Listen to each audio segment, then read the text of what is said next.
Hello friends, welcome to our channel teach for exam. आइए आज के देखते हैं कुछ करंट अफेयर जो आपकी सभी प्रतियोगी परीक्षाओं के लिए बहुत ही महत्वपूर्ण है। हाल ही में इसरो ने पुनः प्रयोजन आर एल वी LX-02 का सफलतापूर्वक परीक्षण किया है। इसका क्या नाम है? इसका नाम है पुष्पक।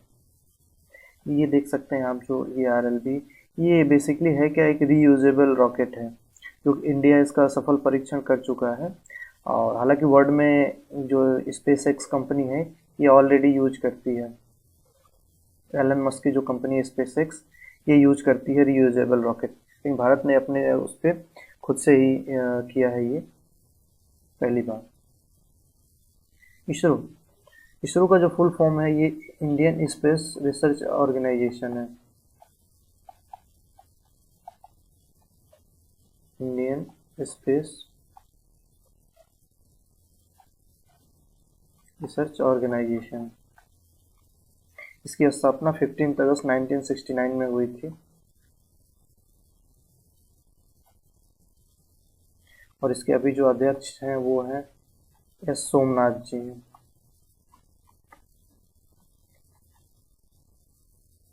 ये सोमनाथ जी इसके अध्यक्ष हैं। और इसका जो ध्येय वाक्य है, ये ध्येय वाक्य है भारत का ध्येय वाक्य है मानव जाति की सेवा में अंतरिक्ष प्रौद्योगिकी। इसका जो ध्येय वाक्य है ये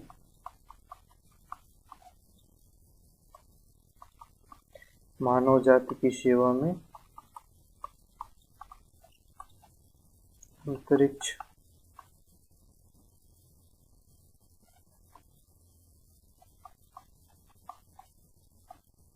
प्रौद्योगिकी। भारत का जो पहला उपग्रह था ये भेजा गया था 19 अप्रैल 1975 को, जिसका नाम था आर्यभट्ट। ये रूस की सहायता से भेजा गया था।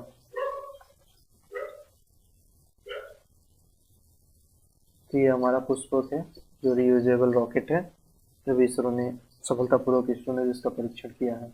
हाल ही में चुनाव आयोग ने विकलांग व्यक्तियों के लिए कौन सा ऐप लॉन्च किया है? तो हाल ही में चुनाव आयोग ने सक्षम ऐप जो है ये विकलांग व्यक्तियों के लिए लॉन्च किया है।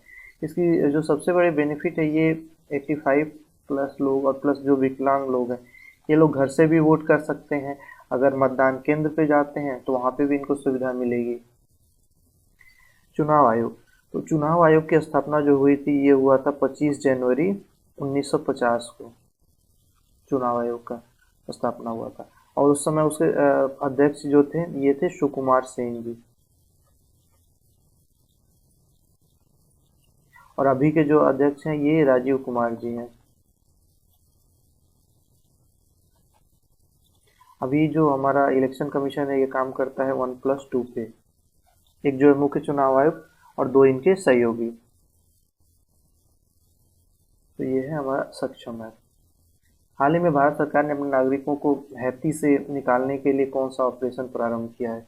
हैती से निकालने के लिए ऑपरेशन इंद्रावती प्रारंभ किया गया है। जो ऑपरेशन गंगा था ये यूक्रेन से लोगों को निकालने के लिए प्रारंभ किया गया था। ऑपरेशन जो संकल्प था ये इंडियन नेवी ने चलाया है। इसका क्वेश्चन आगे है, जो कि लुटेरों से बचाने के लिए था। और जो ऑपरेशन करुणा है ये भारत ने चलाया था म्यांमार के लिए, म्यांमार को सहायता पहुंचाने के लिए।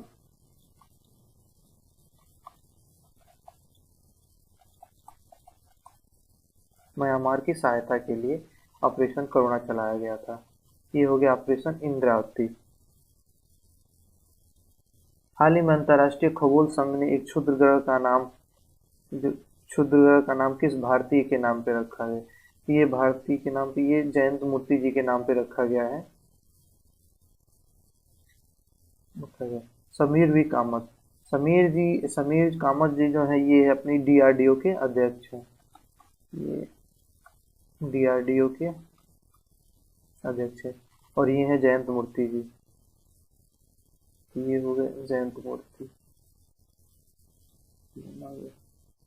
हाल ही में मनाए गए पाम संडे धार्मिक महोत्सव का संबंध किससे है? तो पाम संडे धार्मिक महोत्सव ये ईसाई लोगों का त्योहार है,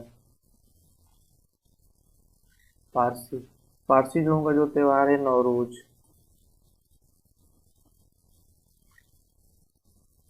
बार बार एक क्वेश्चन पूछ दिया था, नौरोज किसने प्रारंभ किया था, तो नौरोज जो है बलबन ने प्रारंभ किया था।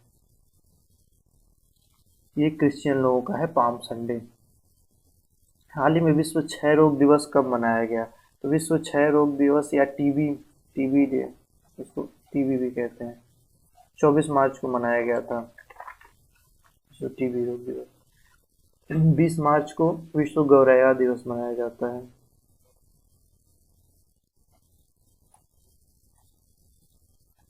20 मार्च को गौरैया दिवस, 22 मार्च को जल दिवस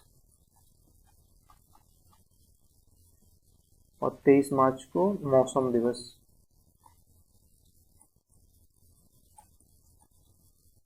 ये वर्ल्ड टीबी डे है। वर्ल्ड टीबी डे में एक क्वेश्चन और बार बार पूछ लिया जाता है, इसकी थीम क्या रहती है, तो 2024 की जो थीम है ये yes we can end TB, ये 2024 की थीम है।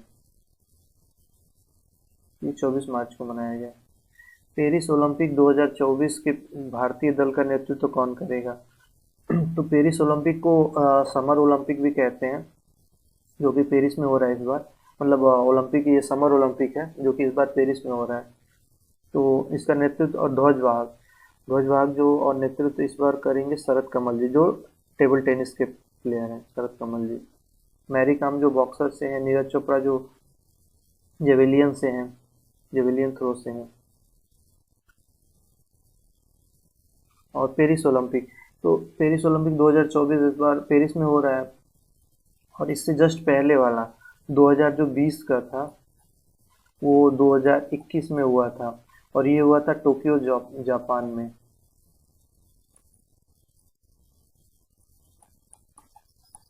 टोक्यो जापान में हुआ था।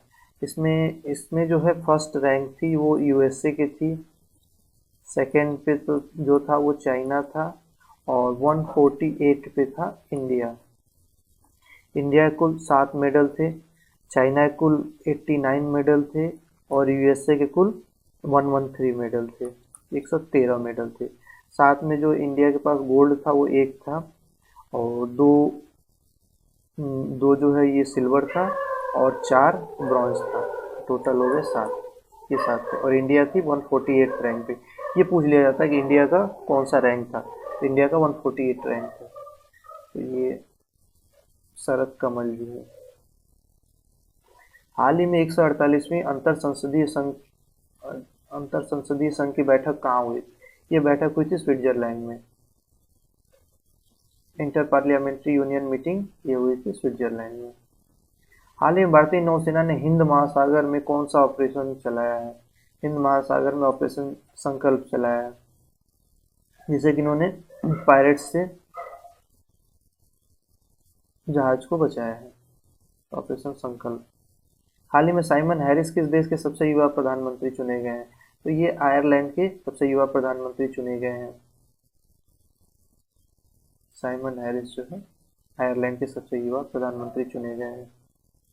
हाल ही में भूटान के order of the drag Gyalpo पुरस्कार से सम्मानित होने वाले पहले गैर भूटानी व्यक्ति, तो ये हैं नरेंद्र मोदी जी। नरेंद्र मोदी जी को चुना गया है, भूटान नॉन पर्सन है जो order of the Druk Gyalpo award से, ये है नरेंद्र मोदी जी। हाल ही में सियारा वीक लीडरशिप अवार्ड 2024 से किसे सम्मानित किया गया, ये सुल्तान अहमद अल जाबिर जी को किया गया है, ये यूएई के रहने वाले हैं।